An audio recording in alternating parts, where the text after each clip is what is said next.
The history of Canada is the story of our natural resources and their transport to market. We begin with water and the mighty ocean, carrying the ships from Europe to fish our cod. Water led the early explorers and traders further and further inland in search of furs and later timber, up the St. Lawrence, across the Great Lakes, following the rivers. Water provided the transportation, and eastern Canada flourished. Next came the rail, as the CPR and others moved across the north and west to bring the wheat of the prairies to markets in the east. Soon timber followed, and in return the manufactured products of Ontario and Quebec made the journey to the farms and towns of the west. And the trains carried that most valuable freight, the immigrants who would take up the new land and make it produce crops. In 1890, 75,000 came west. 20 years later, the yearly inflow reached 300,000. The railway provided the transportation, and Western Canada flourished. By the early 1900s, our country was connected by transportation from shore to shore, and the country prospered. But what of the third shore? What of the north? Today, the north begins the process of joining Canada. The resource that will see the northern shore join the rest of Canada is natural gas. The transport of that gas will be through Canada's pipeline.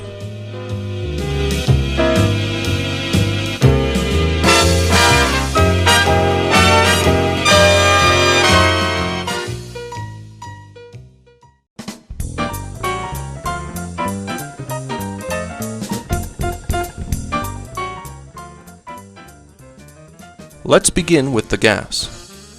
In a continent where growing demand for energy and heating and electricity must be balanced by a concern for the environment, natural gas has become the fuel of choice for the new century. When burned, natural gas produces 1/2 of the carbon dioxide emissions of coal and only 2/3 of those of oil.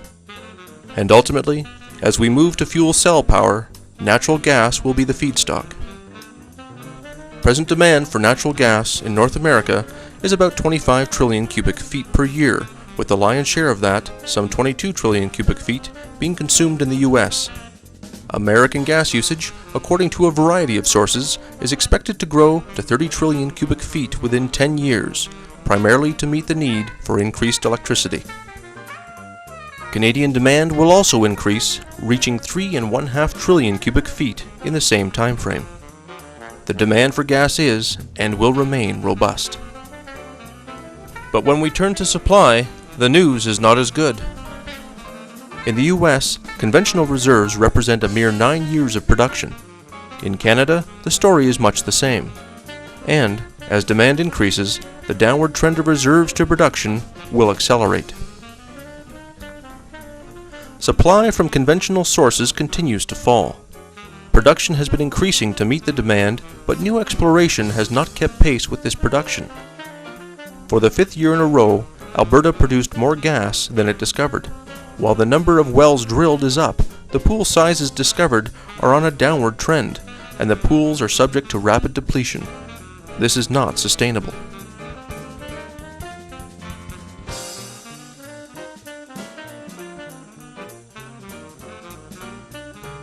In the U.S., the story is the same. Both onshore and in the Gulf of Mexico, new discoveries have not kept pace with production. This has forced producers into deeper, more expensive waters in search of new finds. As a result, in both Canada and the U.S., finding costs are increasing, further feeding the increase in market price, a price ultimately borne by consumers. This combination of increased demand and falling supply has of course led to higher gas prices in the market, and if new supplies are not found, they will continue to rise. New supplies are needed not only to meet market demand, they are also needed to fill the pipelines of southern Canada. With the commissioning of the Alliance Pipeline, we will have an excess of pipeline takeaway capacity in Western Canada. While some extra capacity is good for producers, too much can be a bad thing. If the pipe isn't full, the remaining shippers must pay more to move their gas. This can lead to a death spiral where all shippers suffer. So, demand is up and rising, reserves are down and falling, and Southern Pipes need additional product to remain efficient. We need more gas. Where will this gas come from?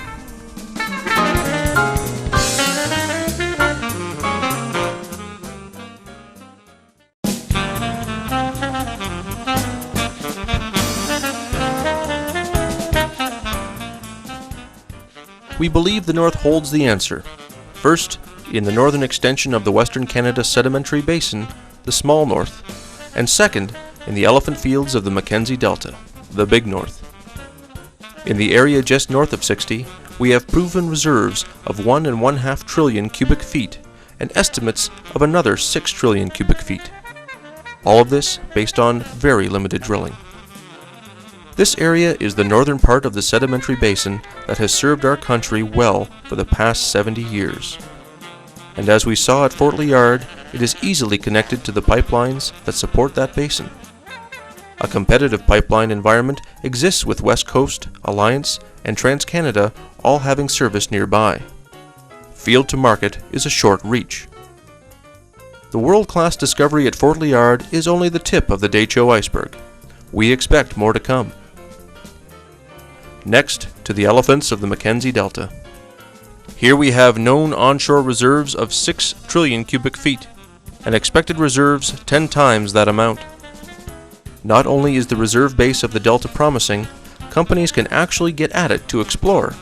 The past 5 years have seen 20 exploration licenses issued in the region, totaling $750 million in work program commitments. Both Crown lands and Inuvialuit subsurface lands are open for exploration.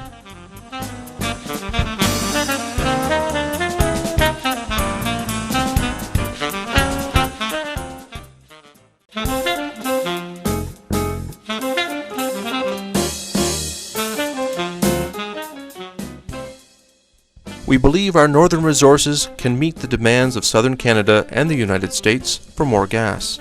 We have a solid reserve base now, and we will find more. The next question is, how do we move this northern gas to distant markets? A pipeline up the Mackenzie Valley is the way. This is the route that will connect Canada's north to the rest of the country. A valley pipe could move 1 billion cubic feet or more a day, the 1,800 kilometers from the Delta to just east of Boundary Lake in Alberta. There, the gas will join existing pipeline systems and move to all parts of the continent. Why the valley route? Simple, really. It has a number of significant advantages over any other. It is shorter than any other route and would therefore cost less to build. It does not depend upon American production decisions to proceed. It transverses a geologically promising corridor and would, with laterals, tie in the gas reserves of the Colville Lake, Norman Wells, and Deschaux areas. It could use for much of its route an existing pipeline right-of-way, the Enbridge route from Norman Wells to Alberta. It generally avoids interaction with Caribou. It would provide gas for heating and electricity generation to communities along the Mackenzie, much as the Ickhill project services Inuvik at present. And finally, it enjoys the broad support of both the Aboriginal Pipeline Group and the Government of the Northwest Territories. And what of other northern basins? What about Prudhoe Bay and its reserves?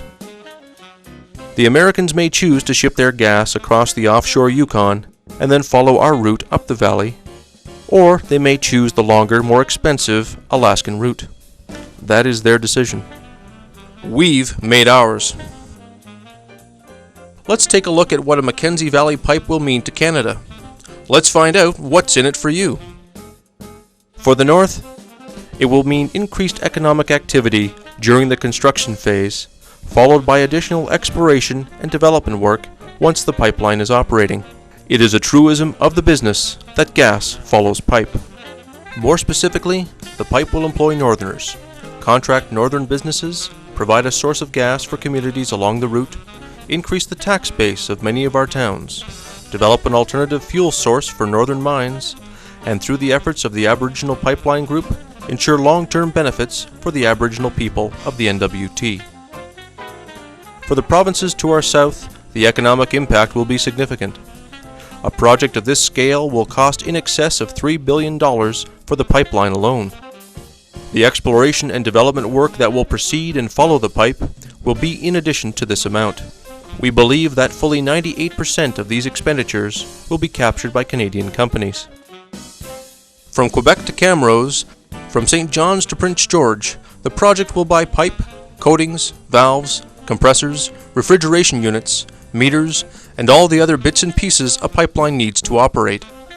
In addition to the parts, Canadian companies can provide all the engineering, the project management, and the inspection services that will be required. And the workers, whose wages will total nearly $1 billion of the total cost, will come from all parts of the country. The impact will be felt in particular in Alberta, as northern gas flows maintain the economic efficiency of that province's pipeline system, help supply the tar sands projects with power, and provide natural gas liquids from the delta in support of its petrochemical industry.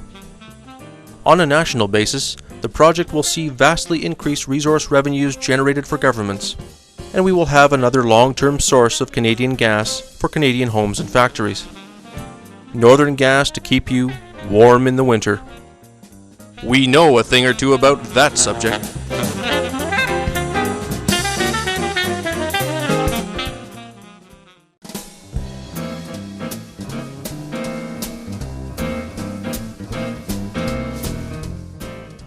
And there we have it. That's the story of Canada's pipeline. The continental demand for gas will continue to grow, while conventional supplies will continue to shrink.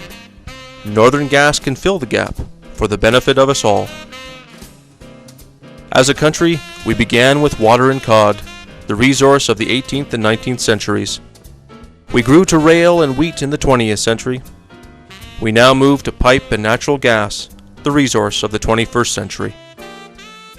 Finally, after 300 years, we will truly be connected from shore to shore to shore.